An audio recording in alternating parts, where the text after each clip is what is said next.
like, here we are with 1 week left. So, procrastination kind of happened again. So, to fix this, I thought I'll just combine a few. So today, instead of just vampires, it's going to be angels and vampires, and next week will be ghosts, witches, and fairies, and they should all be about the same. Sorry for the inconvenience.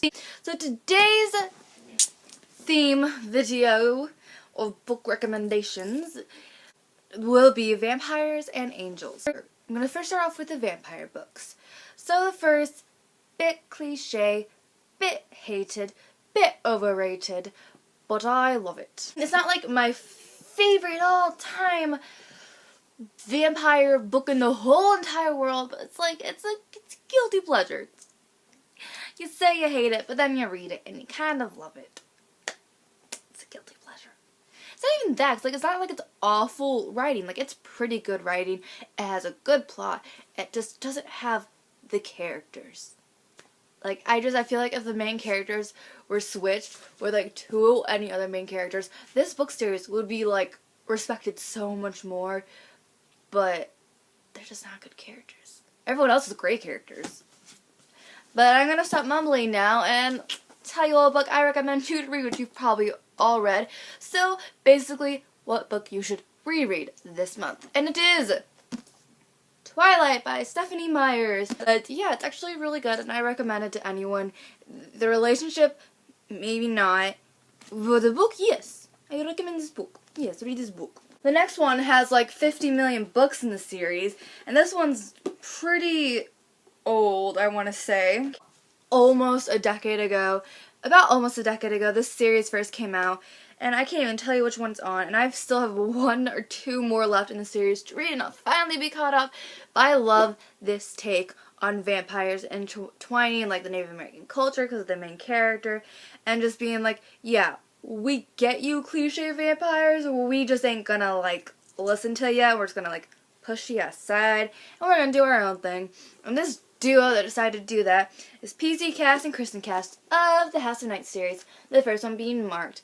This book, I want to say paragraph or 2 in, I was hooked. I was 6th grade or younger when I first started reading this, because of course I was late to the bandwagon. I want to say like the first 5 books were already out, and I like just devoured these throughout my junior high years, and then I went to like my freshman year and I'm like, they're still coming. What could happen? And I recommend this so much. This series is about a girl who finds out she's a vampire fledgling, and these, you don't get bitten. It's more like people are just randomly chosen, like mutants in the X-Men universe. Some of them are just mutants, some aren't. Well, in this universe, some are vampires and some aren't. People know about vampires, and they know you go to the school like House of Night or other schools throughout the world, and like people know about them. And these vampires, they can go out in the sunlight, it just drains them, and they get like little crescent marks on their forehead, and that means, yo, you a vampire.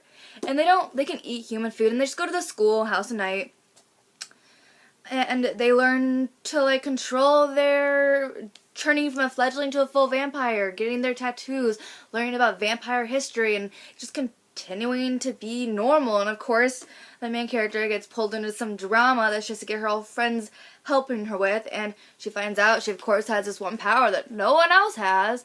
And so yeah, I advise this. Yes, it can get really daunting with like 5 bajillion books in the series, but they're all pretty decently sized. I mean, I got like through the first 3 in like 2-3 weeks, and that was me being in 6th grade and also reading like 5 other books at the same time. So honestly, if you're like a pretty decent reader or fast reader, you'll get through these pretty good. Okay, the last one isn't really a vampire one, but she is immortal, so I'm gonna add it into this one. And it is the Immortal series, first book Evermore by Alison Noel, and basically it's about a girl who survives a car crash, her being the only one out of her whole entire family, and suddenly she can see people's auras, and all this other weird stuff happens to her. So she moves out to her aunt's house in California somewhere. I think she used to live in Oregon. She goes from Miss Popular Cheerleader to Loner, who's trying to cope with her being able to read minds and see auras, and just trying to fade into the background and try to overcome this grief, when of course this new mysterious bad boy guy comes in, and she figures out they have more in common than she thought. Yes, sounds very cliche, but let me tell you, it's actually, I want to say, pretty original. I've never read another book like this. Yes, I've read books about immortals or vampires or romances spanning generations and decades, but this one I feel did a good job at giving it some potential. It's a word I can only think of right now. I want to be a writer and that's all I can think of. But yes, check it out. This is the first book. Plus it has a pretty cover. Now I shall go on to the angel books. The first one shall be the Immortal Instruments, Infernal Devices, and Dark Artifices series by Cassandra Clare. These are basically, if you don't know what this book's about, where you been, fam? There's a TV series, a movie, third spin-off series of the books. Every booktuber talks about them. How do you not know about this series? I mean, everyone talks about it. Basically, it's about a girl who finds out that she is a Nephilim, which is half human, half angel, and through her finding out, her mother gets kidnapped, and she must join bands with this group of other Nephilim shadow hunters, they call themselves, to go and save her mother and stop this impending doom of all evil. The next one is the Hush Hush series by Becca Fitzpatrick. This book is about a girl who's during, I want to say, the end of the school year, and this new boy moves in. Now, this new boy is named Patch. Weird name already. This book's kind of starting off weird. And yes, the main character can get a bit whiny. I'm telling you right now. Of course, she meets boy. Boy and her fall in love. You find out he's not that good of a guy.